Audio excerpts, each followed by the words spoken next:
Alright, today we're going to be talking more about logarithmic functions. Alright, to graph the graphs of a logarithmic function.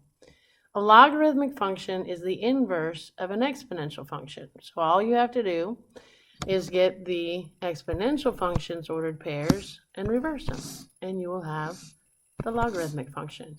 And notice that they are reflections of the related exponential function about the mother line, y equals x. This is your y equals x. We call that the identity line, okay? And notice that here, this is my exponential, and it goes through 0, 1, and 1b, whatever your base happens to be, okay? So that would be somewhere right there, I don't know. So that would be like that. Well, all you do is reverse those ordered pairs, so you'd go to 1, 0, and b1, and that would be the reflection. And there's the logarithmic function that goes with the exponential function. If your base is bigger than 1, in other words, if that is like a 1 or a bigger than 1, so like a 1.5, a 2, a 7, a 3.8, anything bigger than 1 is going to make it exponential growth, and so it does this. If your base is between 0 and 1, like 1/2 or 1/3 or 2/5, okay, then you have what we call exponential decay, and it comes down to the right, okay? And so its inverse, when you switch the ordered pairs, look like this, and notice that the mother intersects where they intersect. So again, you can tell inverses. We've talked about this before. Graphically, you can tell inverses because the mother line will either split them and be right, in other words, equidistance between them, or where they intersect, mother line intersects also. All right, so steps to graph a logarithmic function. It says make a table of values for the exponential function, whatever the mother is going to be, okay? And then you know that they pass through 0, 1, and 1b, as long as this is 1. Okay, so plot the ordered pairs. That will be your exponential. So then when you reverse them to 1, 0, and b1, that will give you your logarithmic function. And then you graph the mother line in between them and make sure that it is inverses. All right, so it says graph f of x equals 2 to the x and graph g of x equals log base 2 of x. These are inverse functions to each other. See how the base is the same. This is an exponential, this is logarithmic. So to graph f, which is 2 to the x, it's going to go through 0, 1, and 1, 2. So if I graph that, 0, 1, 1, 2, this exponential does this. Bloop. Okay, so now if I reverse the ordered pairs to get my logarithmic function, this will be 1, 0, and 2, 1. So 1, 0, 2, 1, and this thing is going to do this because it reflects over that y equal x line. Done. All right, so now we've got, this one's going to be decay, all right, because my base is 1/2. So to graph my f function, which would be 1/2 to the x, it's going to go through 0, 1, and 1, 1/2.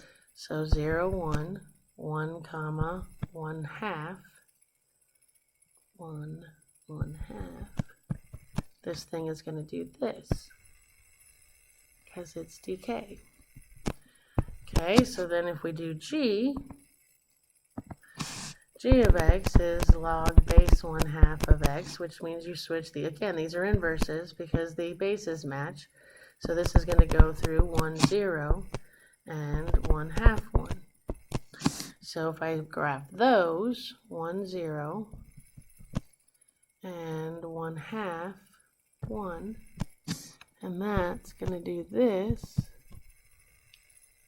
bloop. And you can see where they intersect, the mother intersects also. Okie dokie. All right, so hit pause, come back when you're ready. And hopefully you got D. All right, so to graph f,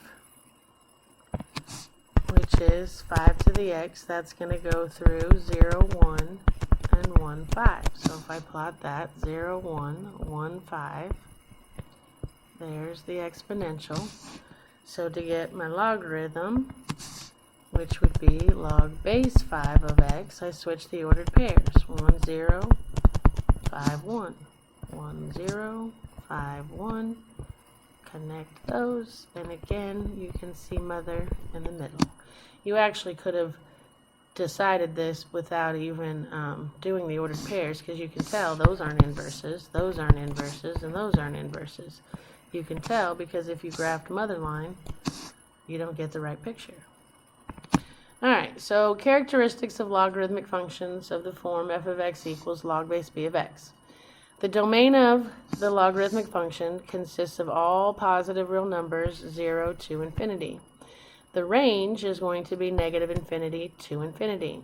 And again, remember, this is just for mother. If you shift these things up or down, right or left, that's going to affect the domain. Okay? And this is what we already know. It says it always passes through 1, 0. And the x-intercept is 1, and there's no y-intercept. Again, if the base is bigger than 1, it goes up to the right, and it's an increasing. Okay, we also call that a growth. Alright, if your base is between 0 and 1, it goes down to the right, which means it's decreasing, and we also call that decay. It says the graph of the logarithmic function approaches but does not touch the y-axis. The y-axis, or x equals 0, is your vertical asymptote. Alright, so your transformations, again, this should be easy for you guys because we've done transformations of every other function, and this one's not going to be any different. If you add or subtract something on the ground, in other words, it's not inside parentheses with x. If it's outside, that's going to shift it up if it's positive, down if it's negative. If it's inside parentheses, that's horizontal. And again, if it's adding, it's going to go left. And if it's subtracting, then it's going to go right. And your vertical asymptote, again, is going to shift. Okay, because this is going to move it right or left. Normally, for a logarithmic function, the vertical asymptote is x equals 0. Okay, it won't cross that. But if you shift it right or left, then obviously that asymptote's going to move. Okay, so then your vertical asymptote becomes whatever that number is, the opposite. Okay, if you multiply out front, in other words, outside of parentheses, that's going to reflect over x. If you multiply on the inside, that's going to reflect over y. Okay, and reflecting over x basically is going to turn this guy upside down. So it would, I'm not going to try and draw it. I don't draw very well. All right, and then you've got your stretching or shrinking, and that comes from multiplying. All right, so if I multiply outside, that's going to, if it's bigger than 1, it's going to be a vertical stretch. If it's between 0 and 1, it's going to be a shrink. If you multiply x on the inside by something, again, bigger than 1 is going to be a shrink, and between 0 and 1 is going to be a stretch. So, to graph transformations of exponential functions, make a table of values for the exponential function, just like we did. It's going to go through 0, 1, and 1b. Switch the ordered pairs to graph the logarithmic function, and then you calculate your transformations just like we've done a bazillion times. Okay? For your asymptotes and domain and range, your asymptote of mother is x equals 0. Again, if you move right or left, that's going to be your new vertical asymptote. For your domain, for mother, it goes from 0 to infinity always. So again, if you transform it right or left, that will be your new starting point. Instead of 0, it will be whatever that c is. Okay, watch your signs. For range of logarithmic functions, the range is negative infinity to infinity, and I don't care what kind of transformations you do, the range will remain negative infinity to infinity. Alright, so it says use the graph of log base 5 of x to obtain the graph of f of x equals log base 5 of x plus 2. We know that this is going to go 2 to the left. Okay, that's going to be my transformation. Alright, so first of all, we're going to do y equals x to the 5. In other words, we're going to do the exponential, which passes through 0, 1, and 1, 5. So this one is going to pass through 1, 0, and 5, 1. So let's graph this one. I don't need to graph the exponential. 1, 0, 5, 1. 1, 2, 3, 4, 5, 1. There's going to be my logarithmic function. Yes? So then I'm going to take my g-ordered pairs, which is 1, 0, and 5, 1. And this says that they're telling me to add 2 to the x, but that means I'm going to subtract 2 from the x's. And that gives me negative 1, 0, and 3, 1. So if I graph that, negative 1, 0, 3, 1, it's going to come up like this. I don't draw so good. Alright, it's going to come up like this, which, can you see, it moved it 2 units to the right. So your asymptote, again, normally it's x equals 0, but I moved to the left 2, so my asymptote's going to be at x equals negative 2. It won't cross that line. Okay? My domain, again, normally is 0 to infinity, but I moved it left, so now it's going to be negative 2 to infinity. And your range is always going to be negative infinity to infinity. I really need to change that word to range. Sorry, typo. Alright, so let's try another one. This is the common log. And I know it's a common log because they don't write a base. And if they don't write a base, your base is 10. So for the exponential of that logarithm, it's going to go through 0, 1, and 1, 10. So the logarithmic is going to go through 1, 0, and 10, 1. So 1, 0, and I don't have enough lines, do I? 1, 2, 3, 4, 5, 6, 7, 8, 9, 10, 1. It's going to be up here somewhere. I know you can't see it. My graph isn't big enough. Alright, let's, no, I don't want to count the 2's. Alright, you can't see it because 10 is over here outside my graph, but it's going to be up here at 1. So it's going to do this. And it's not going to come up through 1 until way over there somewhere. Okay, so now what's going to happen here is 2 things. Okay, we've got a negative on the ground, which is going to, in other words, not in parentheses, so that's going to reflect over x. And this plus 3 outside of parentheses is going to shift it up 3. Okay, so if I take my ordered pairs, 1, 0, 10, 1, and those 2 things are happening outside of parentheses, so they both happen to y. And if you got 2 things happening to y, you do them in PEMDAS order. So I'm going to multiply by negative 1 first, and that gives me 1, 0, 10, negative 1. And then I have to go up 3, so I'm going to add 3 to my y. So plus 3, that gives me 1, 3, and 10, 2. You know what, I am going to count by 2's because, let me back up here. Alright, so if I go back up and graph mother, and we're counting by 2's, I would graph 1, 0, 2, 4, 6, 8, 10, 1. Again, if we count by 2's on everything. Alright, so it's going to come up like this. Alright, so now if I plot my new ordered pairs, I'm going to go to 1, 3, and 10, 2. 2, 4, 6, 8, 10, 2 would be right here, yes. And I know that it reflected, so it's coming down like this. Because it turned this upside down. Reflected over x means it's going to turn it, it's going to flip it over.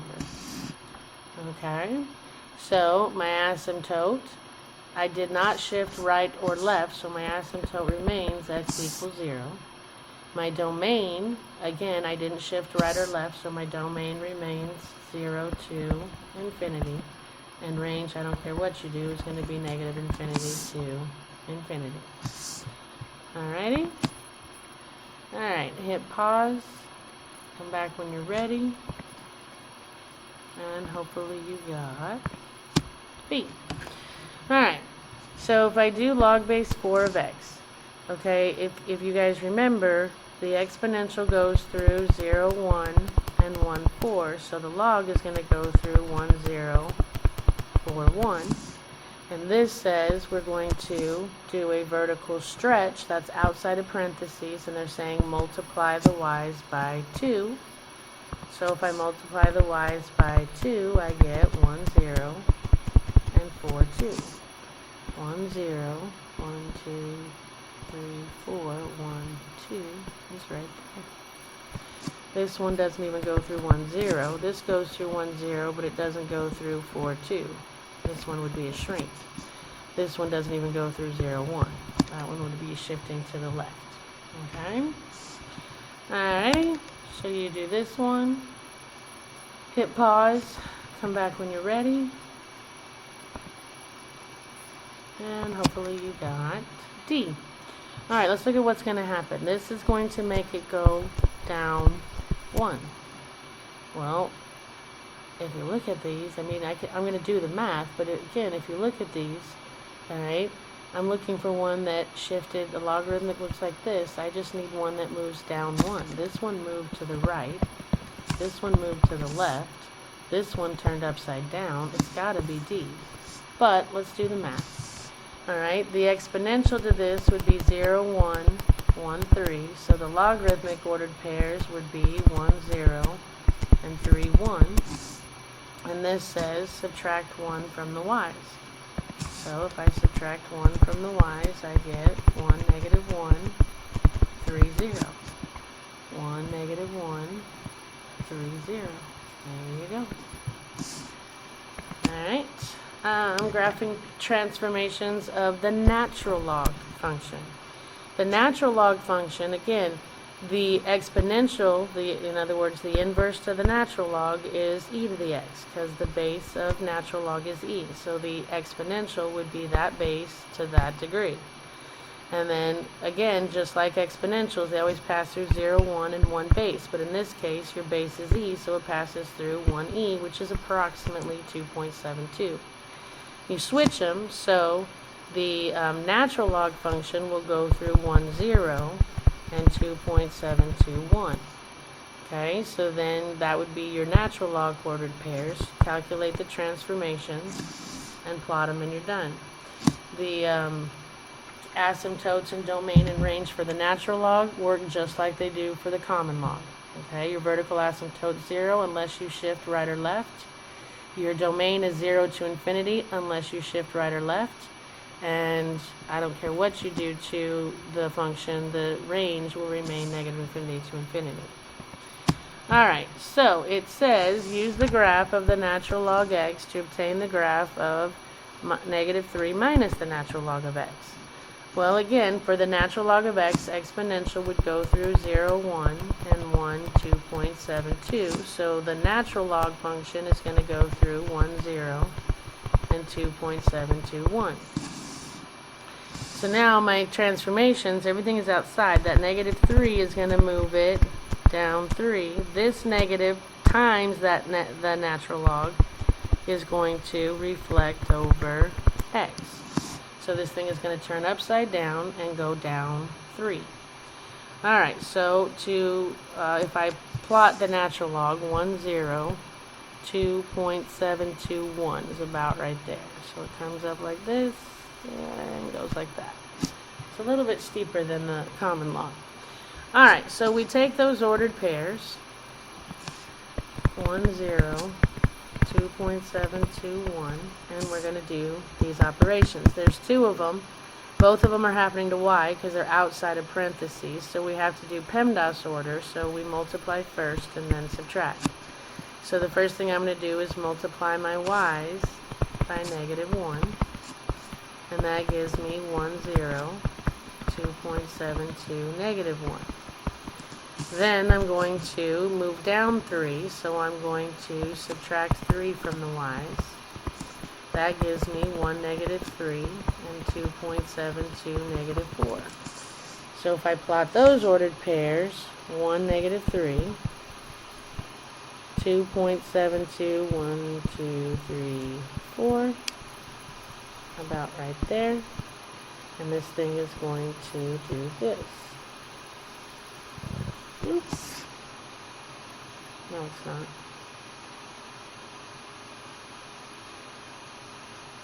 Yeah, it is. Okay. Yeah, because it went down 3, and then it turned upside down. Yes? No. No, it would do this. That's turning upside down. My bad. Sorry. Okay. And again, I realized my mistake because, see, I don't see things flipping very well in my mind. But remember, I didn't shift right or left, so my vertical asymptote has to be 0. I can't cross that. Okay, so again, I did not shift right or left, so my asymptote remains x equals 0. My domain, I didn't shift right or left, so it goes from 0 to infinity, and then it doesn't matter what you do, the range is always going to be negative infinity to infinity. Alright, so hit pause and come back when you're ready.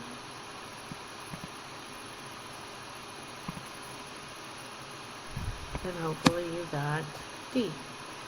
Alright, again, without doing the math, the natural log looks like this. All they're going to do is stretch it, which is going to make it a lot wider. This one turned upside down. This one turned upside down and went up. This one just went left. This one looks like it's still passing through 0, 1, but it stretches itself way out, so it's got to be D. Again, in a multiple choice situation, don't do the math, but we're going to do the math. Alright, the exponential would go through 0, 1, and 1, 10. So the natural log goes through 1, 0, 10, 1. And they want me to multiply the y's by 3. That's going to be 1, 0, and 10, 3. And you can't even see it here because... what the heck?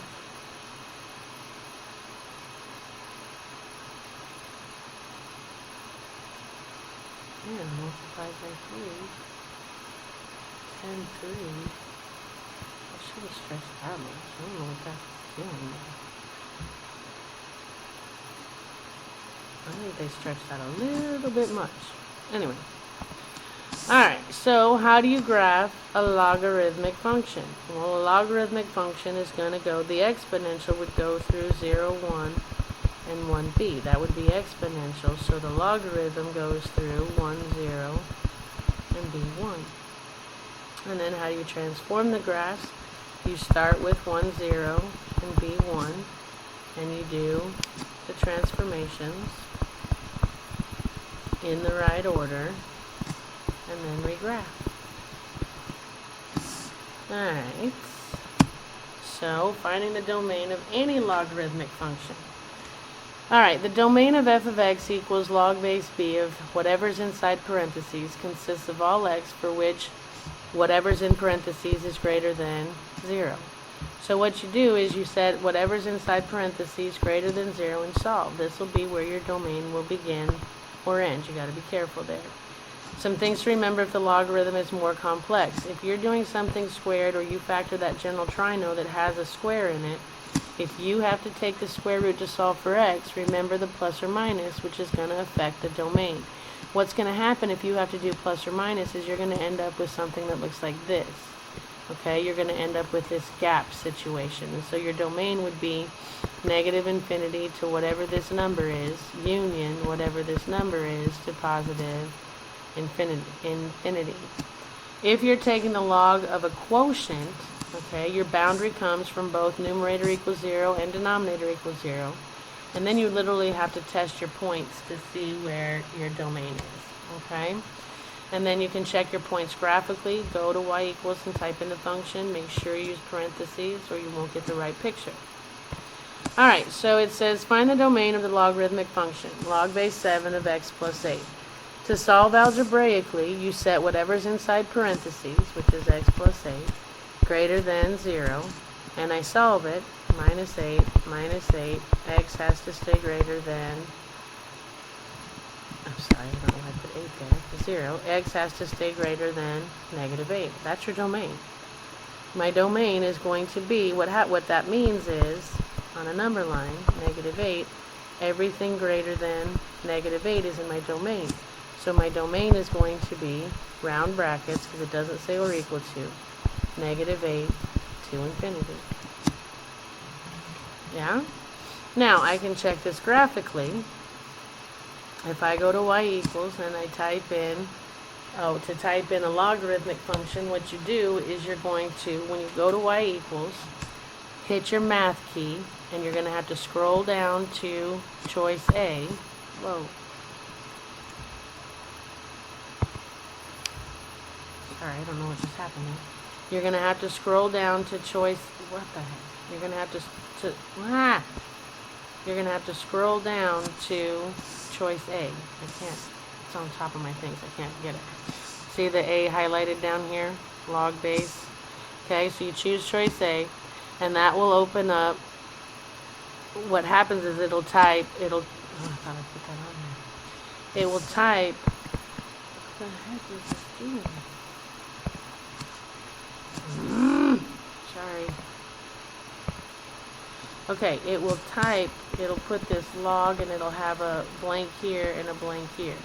Okay, so when you get here, I'm on the wrong freaking slide. Where am I at? There we go. There we go. So see how, there, I put it right there. When you type it, I typed it first, and then I was like, you're probably going to want to see what it says. This is what it looks like when you type Math A. So these two are little open boxes. So you put your cursor there, and you type the base, which in this case is 7, and then whatever you're logging, you put in here. So I went inside the parentheses and put x plus 8. And if I graphed it, you can see that it shifted it left 8 units, which puts my domain from -8 to infinity. Okay? Alright, so if I do this one algebraically, I'm going to take the parentheses and say greater than or equal to 0. To solve this, I would have to square root, and this is where that gap's going to come in. So I have x minus 2 has to stay greater than plus or minus 0, which is silly because 0 doesn't have a sign. But just know, what that means is, alright, if I got this alone, x greater than 2, but what that also means is x can be less than -2. And again, without going into too much detail, it has to do with that plus or minus when you take a square root of something. So what that ends up looking like on a graph is I can stay greater than 2 and I can stay less than -2. So my domain is going to go from -infinity to -2 union 2 to infinity. Now graphically, we're going to go to y equals, and I type in the base is 8, and inside those parentheses, notice how I typed it. I had to type the parentheses x minus 2 squared inside those parentheses. And if you see the graph, whoa, come on.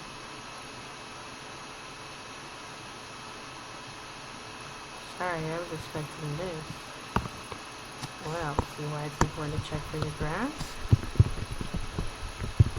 Alright, so let's see. It must be, says x can be greater than 2 or less than 2. There, yeah, I'm sorry, that's what you do. The plus or minus. So see, there's your 2, and you can see it looks like they touch there, but they really don't. Okay, so this goes from 2 to infinity, -infinity to 2, union 2 to infinity. So -infinity to 2. Union 2 to infinity. Yeah, check your graph on those things. Alright, so if we solve this one algebraically, I take what's inside. Let's say stay greater than 0. So if I solve this, it should be an easy factor. Factors of 10 that make 7 are 2 and 5. They both get the middle. So this says x has to stay greater than 2, and this says x has to stay greater than 5. Let's check the graph. So if I go to the graph,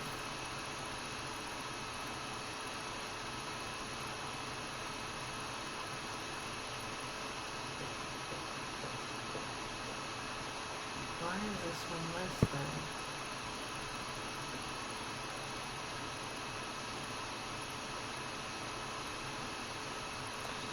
Well, what I'm going to go with here is, because I know you have to do this when you do division. Okay, so what I'm going to go with here is this sets your boundaries. I'm going to have some sort of a boundary at 2 and some sort of a boundary at 5. Now, where the graph is going to be is going to depend on where it's true. So if we test a point in each of these sections, if I check something down here, like 0, if I plug that in, I would have 0 squared minus 7 times 0 plus 10 greater than 0. That says that 10 is greater than 0, which is true. If that's true, then I can have domain there. If I pick something in between there, like pick 3, I'd have 3 squared minus 7 times 3 plus 10 greater than 0. That's going to be 9 minus 21 plus 10 greater than 0. That's going to be 9 minus 21 plus 10 is negative 2. Negative 2 is not greater than 0. So this section is false, which means no domain there. Pick something on this side, like 6. If I plug that in, 6 squared minus 7 times 6 plus 10 greater than 0. 6 squared is 36 minus 42 plus 10 greater than 0. 36 minus 42 plus 10 is 4. And 4 is greater than 0. That's true, so I can have domain there. Okay, so I apologize. I forgot that you had to do these test things. Basically, what you do when you set whatever's inside the 0 is you found your boundary point. Something's going to happen there, something's going to happen there. To figure out where the graph is going to be, you basically have to test points in each section of your boundary. This basically cut my number line into 1, 2, 3 places, 3 sections. So if I test each section and I get something true, that means that there's going to be a graph there. If I test something here, I got a false statement, which means there won't be any graph there. And I picked 6 and I got a true statement, so there's going to be graph there. So, and you can tell from the, and then I checked it graphically and you can see that that's what happened. So don't trust this, you can't tell from that. So now my domain then is going to be negative infinity to 2, union 5 to infinity. Alright? Now, we're going to do division. And this one I knew we would have to check, but I guess we have to do it to all of them. So, algebraically, to get your boundary points, you say numerator greater than 0, which says x has to be greater than negative 7, and denominator greater than 0, which says x has to be greater than 3. But I got to check my number line. So all I know is I've got a boundary at negative 7 and at positive 3. So I'm going to test each section. So if I pick something down here, I'm going to pick negative 10. Negative 10 plus 7 over negative 10 minus 3. And see if that's greater than 0. Negative 10 plus 7 is negative 3. Negative 10 minus 3 is negative 13. A negative divided by a negative is a positive, and that's going to be true. So I can graph there. Pick something in between. I'm going to pick 0. I'd have 0 plus 7 over 0 minus 3 greater than 0. That's going to be 7 over negative 3, which is a negative. A negative is not greater than 0, so this section is false, and I can't graph there. Pick something on this side, like 4. 4 plus 7 over 4 minus 3, that's going to be 11 greater than 0. Sorry, that's going to be 11 over 1, which is greater than 0. That's true. So I can graph there. So my domain is going to go negative infinity to negative 7, union 3 to infinity. And if we check graphically, and I wanted to show you how I typed it. I did, when you type this, again, if they don't write a base, it's base 10. So when you do math A, okay, I put 10 in the box, and then inside their parentheses, they open their parentheses, right? On the calculator, I have to put my numerator, so I type parentheses x plus 7 parentheses divided by parentheses x minus 3. You got to put your own parentheses around your numerator and denominator. So I tried to show you how I typed it in there. And then when I hit graph, sure enough, there's my -7, and there's my +3. And the graphs are on either side of those. Alright, so now we have natural log, okay, which means it's base C. But again, I don't get a boundary point from the numerator because there's no x in it. So my only boundary is going to be from the denominator, which says x greater than -3.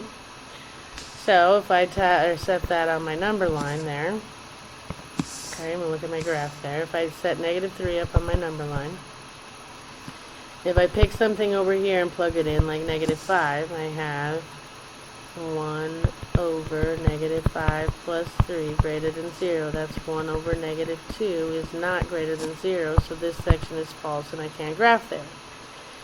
Pick something on this side, I'm going to pick 0. That usually makes math easy. 1 over 0 plus 3 greater than 0. That's 1/3. Positive is greater than 0. That's true. So my domain is -3 to infinity. And if I check it out graphically, now to type in natural log, you don't need to do math A. You just hit the ln key, which is right under the log key. And then when you hit the ln key, it automatically opens parentheses. So again, when you type this, I do numerator in parentheses divided by my denominator in parentheses. That's how I typed it in, and I got this. Yeah? Alright, so you try this one. Hit pause, come back when you're ready. And hopefully you got 1. Alright, if I say everything inside greater than 0, -4, negative x greater than -4, divide by -1, divide by -1, and that's going to flip my inequality, so that's going to be less than 4. So on a number line, x is less than 4 is like this, which gives me my domain -infinity to +4. Alright, and if you graph, you see how it goes from -infinity to +4. Try this one, hit pause, come back when you're ready.